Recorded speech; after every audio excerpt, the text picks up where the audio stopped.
It's my pleasure to speak with Utility's very own Amandah Tirkot.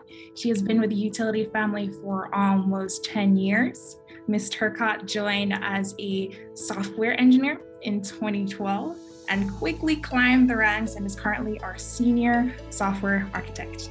She is an experienced engineering professional with a demonstrated history of working in the information technology and service industry. Amandah is highly skilled in Java, MySQL, HTML, CSS, PHP, and JavaScript. We are so very proud to have her as a crucial part of the team as she directs most of our software initiatives. So I'm very honored to speak with you, Amandah, and I'd love to hear your opinion on some of these questions I have for you. My experience starting out initially, it was a very lonely field for women. I was often the only girl in my software engineering classes. I was actually the first female to graduate from UGA with my degree, computer systems engineering. Starting out at Utility, I was the first female that they had, doing web-facing software. And so quickly we built the team up, and as STEM became more popular among girls, we noticed we started getting a lot more female applicants. And so we've always tried to maintain diversity among our crew in engineering. We see all of the engineers not as girls or boys or male, female. We see them all as engineers. And so but you want to make sure that you have diversity as well amongst the people. So we've built up our engineers. So we have a lot of female engineers now, a lot more than most companies. We recruit all different types of people, but whenever we get a chance to interview any females, we're always open to that. So, but like I said, we look at people as engineers, and we judge people by their code, not anything else.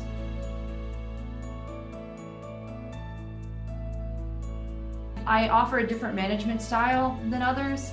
I have a motherly instinct. I am a mother. And so I tend to care deeply about the people that work with me. And, I do think that, that does add a little bit extra, if that makes sense. But like I said, like the work product, when you look at someone's code, you can't tell, did a woman write this or did a man? We're blind to that, but I do feel like, the background I have as a mother does help, and as a female in that sense. At this job, but another job I had, and it was with all male coworkers, and I was designated as the note taker always for every meeting, because it was assumed that I had really good handwriting because I was a woman. And that I was always delegated as the note taker, and that was obviously not a job I stayed at long. So at any place, you try to eliminate challenges such as that, biases such as that. So you want to find a place where you're seen as a person, and not pigeonholed into anything. I say my biggest challenge, I think, working with like office clothes. I love to wear dresses, and finding dresses with pockets is the biggest challenge. So more dresses with pockets.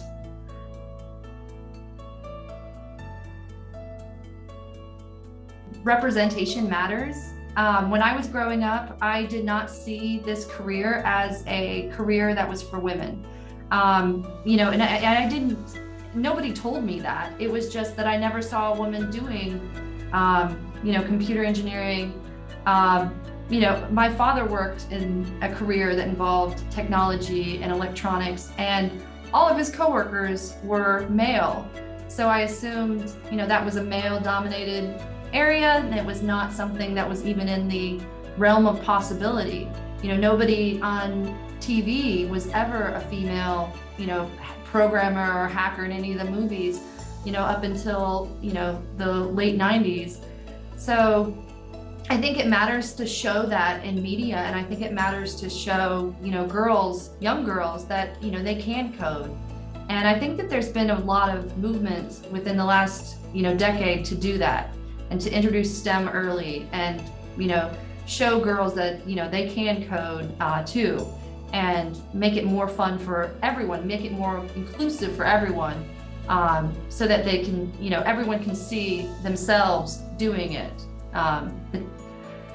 Like I said, anyone can code. It can come about at any age. I wrote my first computer program when I was in kindergarten.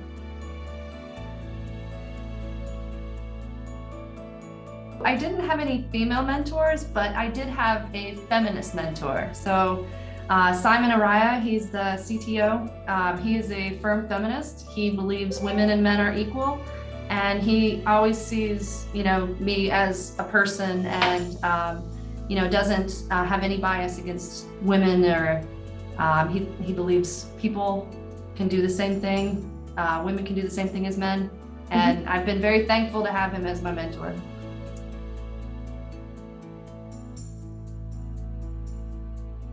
Try to have a good life or work-life balance. Don't feel like you have to put off having kids. As long as you have a good support system is important.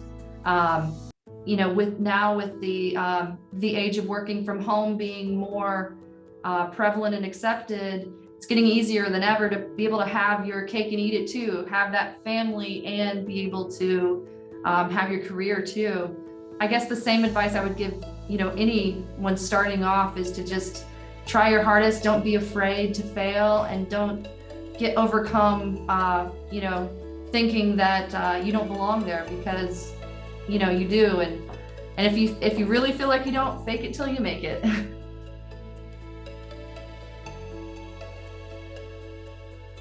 I don't think there's one good answer for that.